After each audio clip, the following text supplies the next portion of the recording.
আসসালামু আলাইকুম, সবাই কেমন আছেন? সবাইকে রামাদান মুবারক। এই যে আজকে তো শেষ, কালকে থেকে রোজা।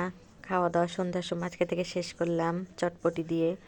এই যে চটপটি বানিয়ে নিয়েছি, ডালটাকে সেদ্ধ করে ভালো মতো আমি ঘুটে নিলাম। আলু দিয়েছিলাম, এই জন্য ভালো মতো ঘুটে নিয়েছি। এখানে গাছ থেকে ধনিয়া পাতা নিয়ে আসছি, ভালো মতো শসাগুলো ছিলে নিব। নিয়ে এখানে শসাগুলোকে ছিলে নিয়ে ভালো মতো স্লাইস করে নিব।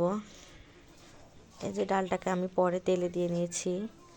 অনেক ভালো লাগে চটপটি খেতে, আমাদের বাসার সবারই পছন্দ। চটপটি অনেক মজা করে সবাই খেয়ে থাকি আমরা। এই যে এখানে কিছু পরিমাণ ফুচকা ভেজে নিলাম। ফুচকা খেতে, চটপটি খেতে কার কার ভালো লাগে অবশ্যই কমেন্টে জানাবেন। আর আমার চ্যানেলটি ভালো লাগে থাকলে অবশ্যই সাবস্ক্রাইব করে দিবেন। এখানে ডিমও করে নিলাম, শসা সবগুলো স্লাইস করে নিয়েছি সুন্দর কুচি কুচি করে। এই যে আমার চটপটি সব কিছু রেডি। সবাই ভালো থাকবেন, সুস্থ থাকবেন। আগামীকাল থেকে রোজা, সেই দোয়াই করি। আল্লাহ হাফেজ।